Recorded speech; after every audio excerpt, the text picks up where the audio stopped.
I'm glad to have an understanding daughter-in-law. After my husband's funeral, my mother-in-law said this as she was driving me out. The mother-in-law, unaware of anything, saw me off with a beaming smile. However, the next day, she came to my parents' house, where I was staying, with a look of panic. This indicated that her plan to monopolize my husband's inheritance had not gone as expected. It was a moment when I realized how scary ignorance can be. My name is Emily, and I am 39 years old. I have a family of 3, my husband John, who is 2 years younger than me, and our daughter Rose, who is in the 1st grade of elementary school. And we live with my mother-in-law. The cohabitation with my mother-in-law started about a year ago. The reason we started living together was that my father-in-law had passed away. My mother-in-law, who had lived with my father-in-law until then, seemed anxious about living alone. Living alone in the too large family house. I thought if I were in her position, I would also feel lonely and anxious. My mom wants to live with us, so as a once-in-a-lifetime request, could you live with my mother? When my husband asked me this, I realized he must have been quite desperate to use his once-in-a-lifetime request for his mother. I had no intention of refusing, so I said, "Let's live with your mother. It must be lonely living alone in that house." And I agreed to the cohabitation. Thank you. He said this, almost crying. However, I soon regretted this decision. Since we both worked, we split the living expenses. This didn't change even after we started living with my mother-in-law. Since we didn't have to pay rent, it's fair to say that even after contributing to my mother-in-law's living expenses, our financial burden decreased slightly. Although we didn't have much trouble with living expenses, unexpectedly my mother-in-law started harassing me. I, who work on weekdays, used to share the household chores with my husband. It seems that my mother-in-law didn't like that. "Emily, making John do housework? That's outrageous. Making the head of the family do such things. You're not fit to be a wife." I thought it was unusual to be criticized like this for oversharing household chores nowadays. Not fit to be a wife. But I'm the breadwinner of this house. That's right, since there's a 2-year age difference, I earn more. So it's not an exaggeration to say that I am the one supporting this house. My mother-in-law, unaware of this, naturally thinks my husband is the supporter of the house. I even protested to him about this. "Could you tell your mother that I'm the one who earns more? Otherwise, I'll have to keep doing all the household chores. If she knows I'm the breadwinner, we can share the chores like before, right?" But my husband said, All right, I'll tell her. But don't get your hopes up too much. At that moment, I sensed my husband's true intention. If he lets his mother continue thinking he's the head of the family, he can avoid extra household chores. What a small-minded man. This is the first time since our marriage that I've thought of my husband this way. Eventually, after being labeled a failure as a wife, I ended up doing all the household chores alone. My mother-in-law is a full-time housewife. She doesn't work, so she should be the one sharing household chores. It's almost laughable that she's not fulfilling her role as a housewife. My husband, now freed from household duties, started going out alone on his days off. He leaves the house in casual attire, despite claiming to be working. I can't help but doubt if he's working. Moreover, besides his supposed work on weekends, he's started to frequently check his smartphone. What is he looking at? Although I'm curious, he always carries his phone with him, so I have no chance to check. Instead, he rarely works overtime. He usually comes home around the usual time, or an hour late. I had suspected him of cheating, but seeing him come home like this on weekdays made me doubt it. Right now, I couldn't figure out how to confront him about his mysterious behavior. However, a few months later, it became clear that something was off with my husband's behavior. He had always contributed his share of the living expenses every month without fail, but now instead of the usual $670, he was putting in only $600 or $540. I thought, why all of a sudden? I immediately confronted him. Hey, about the living expenses, we're short by $670. Why is that? I might have been a bit harsh, but I am strict about money. My husband, having been with me for many years, should know this. I was curious to see how he would explain this. Well, about that, The company's been performing poorly, so my salary got reduced a bit. That's why it's going to be hard to contribute $670 for living expenses for a while, okay? Is that true? I've never heard about your company performing poorly. It's true. It's not something you just openly say outside. So it's natural that Emily wouldn't know. That's why for now I need you to manage with less money for the living expenses. All right. Reluctantly answered him. His casual attitude irritated me. I decided to ask one more thing. You're not cutting back on living expenses to cheat, are you? He looked surprised. Cheat? Me? I have Emily and Rose. Why would I do that? His answer made it seem like he truly wasn't cheating. But then, what could be the reason for his continued outings under the guise of working on weekends? What else could be consuming so much of his time? That's what I was wondering. Eventually, I decided the quickest way to find out what my husband was up to was to hire a detective agency. But before I could get the results, something serious happened to him. A few days later, during work, I received a call from an unknown number. It turned out to be my husband's boss. Is this Miss Emily? Your husband, John, was involved in a traffic accident while he was out on business. He's been taken to the hospital. I'm about to tell you, so could you please come immediately? His life might be in danger. Those words sent my mind into chaos for a moment. His life in danger? Snapping back to reality, I informed my boss and headed to the hospital. On the way, I kept wishing. He must survive. I have so many things I want to ask him. Upon arriving at the hospital, I learned that my husband had died instantly. He was waiting for the green light at an intersection. He was hit by a car trying to avoid another vehicle that had run a red light. He didn't stand a chance against the impact, and that's how he died. As soon as I found out about his death, a torrent of things to do came rushing in. I had experience with the preparations for a wake and funeral from last year when my father-in-law died, but back then I had my husband. Now I had to do it all alone. My mother-in-law was in a daze and couldn't do anything. Occasionally she would wander off somewhere, probably to places filled with memories of my husband. Indeed, losing a husband and son in such a short period must be incredibly shocking. Now I have to be strong.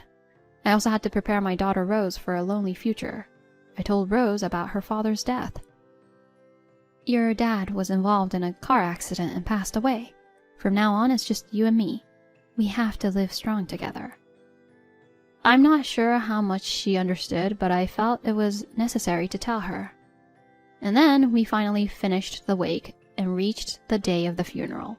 Once the funeral started, the tension broke and I couldn't stop crying. My mother-in-law, seemingly concerned about my sobbing, came over to me, and then right beside me, she said something unbelievable. You're unrelated by blood, so don't take John's inheritance and just leave. Rose is related by blood, but she seems more like Emily's child, so I don't need her either. So take Rose with you when you leave. She said this while laughing. How could she say such things at a funeral when I'm crying like this? My tears stopped from the sheer shock. Anyway, I decided to stay calm until the funeral was over. Reassured by this thought, I moved away from my mother-in-law. I couldn't forget her smirking face. I thought she deserved some kind of revenge. After the funeral, I prepared to leave, packing only the essentials for Rose and myself. I told my mother-in-law this. As for John's inheritance, I renounced my claim to it. You can have it all. I'll handle the paperwork. Then my mother-in-law's face lit up with joy. Oh, I'm relieved you're understanding. I was worried you might demand John's inheritance. I leave everything to you. I'll have no more relations with you from now on. Thank you for everything. It's best if we don't contact each other anymore. Yes, that's better. So let it be that way. Well, take care and live well. After saying that, she happily went back to her room. My mother-in-law too. I muttered, and left the house with Rose. Despite starting to live together because she was lonely living alone, she seemed very happy now. Couldn't understand what was so enjoyable for her. We, who were driven out, went to my parents' house. After arriving, I told them everything that had happened. My father was outraged. What kind of mother is she? Her primary concern after her child's death is the inheritance, and to drive you out like this is despicable. Then he started to discuss our future. How much was John's inheritance? Can you manage without it? He was worried, but the truth was we wouldn't struggle without the inheritance. For the past month or two, there have been no financial contributions from my husband. However, I managed the expenses for the 4 of us on my salary alone. With just Rose and me, I knew we would be fine. When I told this to my father, he said, Then you should live here rent-free. You'll need money for Rose in the future, and it's important to save. Thank you. I expressed my gratitude to my father. As for my husband's inheritance, I showed my father something. It was something that had just arrived at my in-laws' house yesterday. The document was titled, John's Conduct Investigation Report. In it were shocking revelations about my husband's true nature. The next day arrived. I was still at my parents' house taking time off due to John's bereavement leave. Just as I was contemplating what to do next, the doorbell rang incessantly. Annoyed by the persistent ringing, I wondered who could it be. When I answered, I found my mother-in-law standing at the door, looking pale as a ghost. What could have happened? Just yesterday, she was delighted to have acquired all of John's inheritance. I responded via the intercom, and she started shouting. Emily, you knew everything and left the house, didn't you? How could John have so much debt? Why didn't you tell me? Her shouting was so loud that it was disturbing the neighbors. I quickly went outside to calm her down. Mother-in-law, please stop shouting in front of someone else's house. It's indecent. If you keep this up, I'll have to call the police. The mention of the police seemed to scare her, and she stopped shouting. All right, I get it. We can talk quietly. Please, don't call the police. So, what do you want? I told you yesterday that we shouldn't contact each other anymore, didn't I? I said coldly. Well, it's about John's inheritance. It's awkward to talk here. Can I come inside your house? Then my mother came out of the house. I cannot let someone who told my crying daughter to leave during a funeral into my house. I don't want Rose to hear this conversation. If my mother says so, I couldn't let her in. However, my mother-in-law wouldn't just leave with a simple yes, so we decided to go to a nearby cafe. As soon as we arrived at the restaurant, my mother-in-law started the conversation. Emily, you left the house so easily because you knew John only had debts, right? Yes, that's right. Yes, that's right.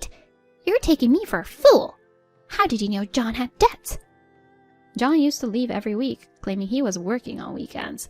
He always kept his smartphone close, and then he stopped contributing to living expenses. Initially, I suspected infidelity and hired a detective agency to investigate. Surprisingly, they found he was addicted to gambling and had debts. I only fully learned about this the day before yesterday, but it was good to know the day before you told me to leave. It made me feel at ease about leaving. But you were crying at the funeral. Was that all an act? I was truly sad at the funeral, but after considering everything, including the debt, I thought it was right to leave, as you said. By the way, do you know the total amount of John's debt? What? How much is it? I received a demand letter today for $6,700. It's $33,700 in total.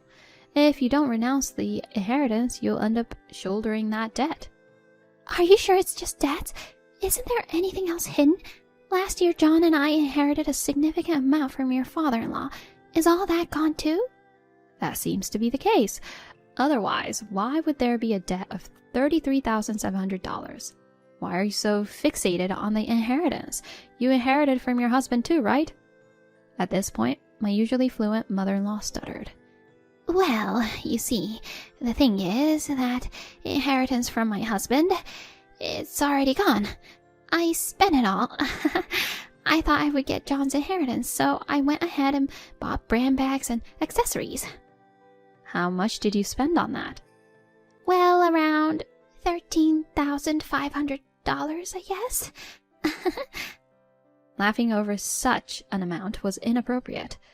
Essentially, she had shopped in anticipation of my husband's inheritance. Her trips out after his death now made sense to me. I realized there was no helping her. Even spending time hearing her out seemed wasteful. Mother-in-law, I can't do anything about your debts. I was going to help you with the renunciation of John's inheritance, but you'll have to do it yourself now. Be mindful of the deadline. Goodbye." Saying that, I decided to leave. As for what happened later, it seemed that she managed to renounce John's negative inheritance. However, she couldn't do anything about her debt of $13,500 and had to pay it back herself. She tried to seek help from relatives, but because they knew she had kicked me out on the day of the funeral, rumors spread, and no one would help her. At her age, repaying a debt of $13,500 is quite difficult. As for us, Rose had to transfer schools, but she's attending her new school energetically. Being able to live at my parents' house allows me to focus on work and earn a steady income. I make sure to spend quality time with Rose, especially on weekends. We go to shopping malls, visit theme parks, and do things we couldn't do when John was alive. My parents also show a lot of love and care for Rose, and now we can spend our days filled with smiles. I'm determined to keep this up.